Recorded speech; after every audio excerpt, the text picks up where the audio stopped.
সম্পর্কের প্যাচ romantic plus action পর্ব 38 লিখেছেন আয়াতুল মুনতাহা মিম। পরিবারের সবার সামনে আরু মনের উপর ক্ষিপ্ত হয়ে প্রশ্ন করে, আচ্ছা মন, বলো তো তোমার আর রাহাতের মধ্যে কি চলছে? এত দামি দামি জিনিস রাহাত তোমাকে কেন দিচ্ছে? তোমাদের মধ্যে কি সম্পর্ক বলো সবাইকে। মন নিশ্চুপ হয়ে মাথা নিচু করে দাঁড়িয়ে আছে, চোখে জল টলমল করছে। ঠিক এইটারই ভয় পেয়েছিল মন, কারো না কারো চোখে ঠিক পড়বে, কেউ না কেউ এই জিনিসগুলো নিয়ে কথা ঠিক বলবে। আরু, কি হলো, চুপ করে আছো কেন? বলো তোমাদের মধ্যে কি সম্পর্ক? আরুর কথার প্রতি উত্তরে মনের দাদু জবাব দিল, কেন তুই জানোস না ওর আর রাহাতের কি সম্পর্ক? তুই এতগুলা মানুষের সামনে আমার নাতিরে কথা শোনাস কেমনে? আরু, তুই কি ভুল্লা গেছস যে তুই এই বাড়িতে কেমনে বিয়ে করে আইসস? কুলসুম বেগমের কথা মাটিতে পড়ার আগেই আরু নিজের মুখে তুলে নিয়ে জবাব দিল, ফুপু, আমি তো একা একা বিয়ে করে আসিনি, আপনাদের ছেলে আমাকে বিয়ে করে নিয়ে এসেছে। রিফাত, ও তাই বুঝি, কিন্তু আমি তো শুনলাম তুমি ভাইয়াকে বলেছো তোমাকে নিয়ে পালিয়ে যেতে, আর তুমি এখন উল্টো কথা বলছো। এই মুহূর্তে বড় ভাইয়া বাড়িতে নেই, আর রাহাত ভাইয়াও নেই, তুমি এই সুযোগে বাড়ি ভরা মানুষের সামনে মনকে কথা শোনাচ্ছ কোন সাহসে? রিফাত সবে মাত্র কলেজ থেকে বাড়ি ফিরল, সদর দরজা দিয়ে ঢুকতেই ওদের কথোপকথন শুনতে পেল, তাই চুপ না থেকে সঙ্গে সঙ্গে আরুর কথার জবাব দিল। রিফাত, মা, বাবা, তোমরা সবাই দাঁড়িয়ে দাঁড়িয়ে বাবির তামাশা দেখছো? আরু, ও এখন আমি তামাশা করছি? আচ্ছা, তোমাদেরকে কি দিয়ে বশ করেছে এই মন যে তোমরা ওর হয়ে এত সাফার গাইছো? রিফাত, দেখছো মা, ভাবির কথা শুনছো, তার বোধ জ্ঞান কতটা লোপ পেয়েছে। শাহিদা বেগম, আমি বুঝতে পারতাছি না বৌমা, তুমি সামান্য জিনিস নিয়ে এত ঝামেলা করতেছো কেন? আরু, এটা সামান্য বিষয় নয় মা, আপনি একবার ভাবুন, আমাদের সবার জন্য রাহাত একসাথে গিফট এনেছে, আর মনের জন্য আলাদাভাবে, তার উপর আবার আইফোন নিয়ে এসেছে, এত দামি ফোনও ইউজ করতে পারবে। জাহাঙ্গীর মিয়া, একটা ফোন নিয়ে তুমি এত ঝামেলা করতেছো কেন আরু? এখানে তোমার সমস্যাটা কোথায়? আরু, শুধু কি ফোন? না বাবা, শুধু ফোন না, স্বর্ণের বার নিয়ে এসেছে, আর তার সাথে 1,90,000 টাকা দামের পারফিউম নিয়ে এসেছে। আপনি ভাবুন, এত টাকা ওর জন্য নষ্ট করার কি দরকার ছিল? টাকাগুলো কি তোমার বাবার বাড়ি থেকে দিয়েছে যে তুমি এসব নিয়ে বাড়ি মাথায় তুলেছ? এক মুহূর্তে বাড়ির সবার চোখ সদর দরজার দিকে। রাহাত বড় বড় কদম ফেলে ড্রয়িং রুমের মাঝখানে এসে দাঁড়ালো। ঘরে চাপা উত্তেজনা, কারো মুখে কথা নেই। হঠাৎ শাহরুর দিকে তাকিয়ে বলে উঠল, রাহাত, তোমার মনকে নিয়ে এত ইনসিকিউরিটি কেন? ইদানিং দেখছি তুমি মনকে নিয়ে একটু বেশিই ভাবছো। তার চোখে ছিল একরাশ অবজ্ঞা আর ধীরতা। বাকরুদ্ধ আরু মাথা নিচু করে ফেলে, চারপাশ নিস্তব্ধ, মনের চোখ জলে টলমল করছে। কি হলো, চুপ করে আছো কেন? উত্তর দাও। আমি কাকে কি দিব না দেব সেটা একান্তই আমার ব্যক্তিগত ব্যাপার, সেটা নিয়ে তুমি এত মাথা ঘামাচ্ছ কেন? ওকে নিয়ে আমি কিছু বললেই তুমি এভাবে রিয়েক্ট করো কেন? কি হয় ও তোমার? ওর ওপর তোমার এত দরদ কেন? শাহিদা বেগম কিছু বলতে যাবে, তখনই রাহাত হাত উঠিয়ে তাকে থামিয়ে দেয়। ও আমার কি হয় সেই কৈফিয়তকে আমি তোমাকে দেব? নিজের সীমার মধ্যে থাকো। তুমি ভুলে যেও না এ বাড়িতে আমার জন্য তুমি থাকতে পারছো, সেটা কিন্তু ভুলে যেও না।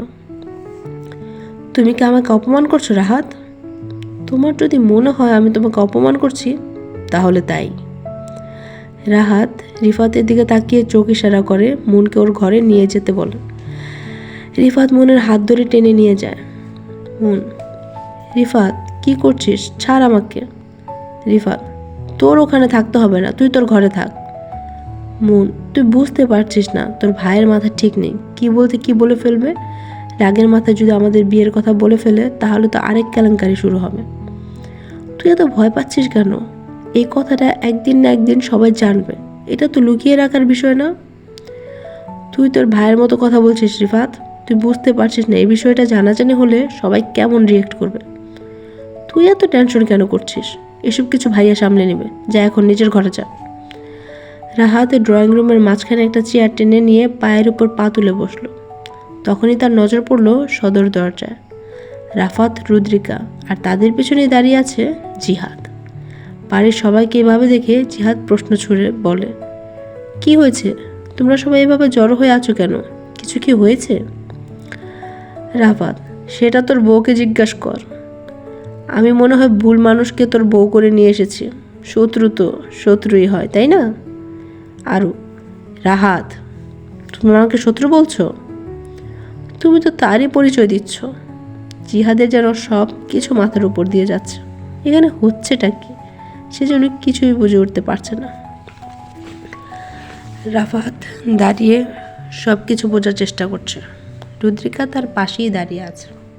জিহাদ, কি হয়েছে সেটা তো বলো আমাকে। আরু, কি করেছো? রাহাত, ইদানিং দেখছি মনকে আর আমাকে নিয়ে তোর বউর অনেক প্রবলেম হচ্ছে। মনকে আমি কি দিলাম না দিলাম সেটা নিয়ে তোর বউর খুব ইনসিকিউরিটি হচ্ছে।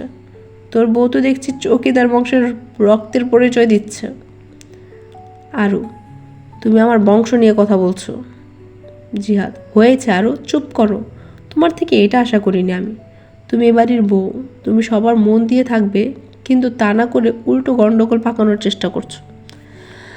জাহাঙ্গীর মিয়া, তোরা এত বড় হয়ে গেছিস যে আমাদেরকে মানতেছিস না। আমি বলেছিলাম এই মেয়েকে ফিরিয়ে দিয়ে আসতে। আমি জানতাম এর জন্য আমার সংসারে অশান্তি হইব। শাহেদা বেগম, যা হওয়ার হয়েছে, এখন তোমরা সবাই চুপ করো। কুলসুম বেগম, আমার নাতনিরে লইয়া যখন এতই সমস্যা তখন আমি ওরে লইয়া আমার বাড়ি চলে যাম। কুলসুম বেগমের কথা শুনে রাহাত জবাব দিল, তোমরা কেন যাবে? যদি কারো সমস্যা হয় এখানে থাকতে, তাহলে সে চলে যাক। কথাটা রাহাত আরুকে উদ্দেশ্য করে বলল। এত অপমান সহ্য করতে না পেরে আরু ওখান থেকে রাগে গজ গজ করতে করতে নিজের ঘরে চলে গেল। জিহাদ ওর পিছু পিছু ঘরে গেল। রাফাত মনে মনে বলে, আমার অবর্তমানে কি এমন ঘটলো যে রাহাত আরু ভাবিকে এভাবে কথা শোনালো? না, একবার আরু ভাবের সাথে আলাদাভাবে কথা বলতে হবে। রাফাত নিজের ঘরের দিকে পা বাড়ালো। এদিকে সবাই রাহাতকে সামাল দেওয়ার চেষ্টা করছে। শাহেদা বেগম, কাল ঈদের দিন, বাড়িতে আনন্দ উৎসব হবে, আর আজকে সব ঝামেলা কর্তাসস তোরা। রাহাত, মা, আমি একটা কথা তোমাদের ক্লিয়ার করে বলতে চাই। আজকের পর মনকে নিয়ে তোমাদের কারো যদি কোনো সমস্যা থাকে তাহলে সেটা আমাকে বলবে। আমার অগোচরে মনকে নিয়ে কেউ কোনো বাজে কথা বলবে না। রাহাতের কথায় সবাই ভাববান্তর হয়ে গেল। মনকে নিয়ে রাহাত এত সিরিয়াস কেন হচ্ছে? কুলসুম বেগম, আমি এখানে থাকুম না রাহাত। মনের পরীক্ষা অনেক আগে শেষ হয়েছে। আমি ওখানে ওরে নিয়ে বাড়ি চলে যাব। রাহাত নিজেকে শান্ত রাখার চেষ্টা করে বলে, ঠিক আছে, তা না হয় যেও, কিন্তু এখন যেতে পারবে না, দুদিন পরে যাবে, কাল ঈদ। আমি চাই না তোমরা এখন বাড়ি থেকে চলে যাও। রাহাত চেয়ার থেকে উঠে দাঁড়ায়, তারপর সবার দিকে একবার চোখ বুলিয়ে নিজের ঘরে চলে যায়। ওখানে উপস্থিতি সবাই ছিল, কিন্তু কেউ কিচ্ছু বলেনি, শুধু আরু আর রাহাতের কথা শুনে গেছে। সুরাইয়া বেগম আর সাহারা বেগম দুজনে কানাঘুষা করছে। আলমগীর সাহেবেরও এই বিষয়টা বেশ ঘোলাটে লাগছে। সবার মনে একটাই প্রশ্ন, রাহাত মনকে নিয়ে এত সিরিয়াস কেন? আর কেনই বা ওকে এত দামি দামি জিনিস দিতে হবে? সবার মনে এবার সন্দেহের বাসা বেঁধেছে। মেহেরাব রাহাতের বাসা থেকে বেরিয়ে যায়। ওর বেরিয়ে যাওয়ার কারণটা হলো আরমান চৌকিদারকে খুঁজে বের করা। শুভ যখন কথা বলছিল তখন মেহেরাব সবটা শুনে ফেলে। শুভ রাকিবের সাথে আরমানকে নিয়ে কথা বলছিল, তখনই মেহেরাব জেনে যায় রাহাতের পরিবারের সাথে আরমানের শত্রুতা আছে। শুভকে ফলো করি আরমানের দেখা পায় মেহেরাব। একটা পরিত্যক্ত হসপিটালে আরমানকে রাখা হয়েছে। বেঁচে থেকেও না বাঁচার মতো অবস্থা তার। শুভ কিছু মেডিসিন নিয়ে গিয়েছিল আরমানের জন্য, সেগুলো নার্সকে দিয়েই বেরিয়ে আসে। শুভ বেরিয়ে আসার পরপরই মেহেরাব ভেতরে প্রবেশ করে। ওকে দেখেই নার্স ঘাবড়ে গিয়ে প্রশ্ন করে, কে আপনি? এখানে কিভাবে আসলেন? মেহেরাব, যেভাবে আসার ঠিক সেভাবে এসেছি। আরমানের সাথে আমার কিছু বোঝাপড়া আছে, সেটা মেটাতেই এসেছে। আপনি কি রাহাত হাওলাদারের লোক? হ্যাঁ, আমি তারই লোক, সে আমাকে পাঠিয়েছে। কিন্তু একটু আগে যে আসলো সে তো আমাকে আপনি আসবেন সে ব্যাপারে তো কিছুই বললো না। ওর হয়তো মনে ছিল না, তাই বলেনি। আমি শুধু আরমানের সাথে কিছু হিসাব নিকাশ করেই চলে যাব। আচ্ছা ঠিক আছে, ওনাকে বেশি চাপ দিবেন না, উনি কিন্তু কথা বলতে পারে না। আপনি চিন্তা করবেন না। নার্স মেহেরাবকে ভেতরে দিয়ে সে বাইরে চলে গেল। শ্রাবণী, এভাবে আর চোখে আর কতদিন দেখবেন রাকিব ভাইয়া? রাকিব, ইস, ভাইয়া ডাক দিয়ে আমার বুকটা ছিদ্র করে দিল গো। ও আচ্ছা, তাহলে কি বলে ডাকবো? ভাইয়া ছাড়া যেটা বলে ডাকা যায় সেটা বলেই না হয় ডাকো। ওরা দুজন বাড়ির পেছনে দাঁড়িয়ে কথা বলছিল। রাহাত কোনো কারণে বাড়ির পেছনে গিয়ে দেখলো ওরা দুজন হাত ধরে দাঁড়িয়ে আছে। পেছন থেকে আচমকে গিয়ে দুজনকে ধমক দিয়ে দাঁড়ালো। ওরা দুজনে ফাল মেরে হাত ছেড়ে দিয়ে দূরে সরে গেল। কি, কতদিন ধরে এসব চলছে? রাকিব কি বলবে বুঝতে পারছে না। রাহাত না আবার ওকে ভুল বুঝছে। কি চলবে? কিছুই না।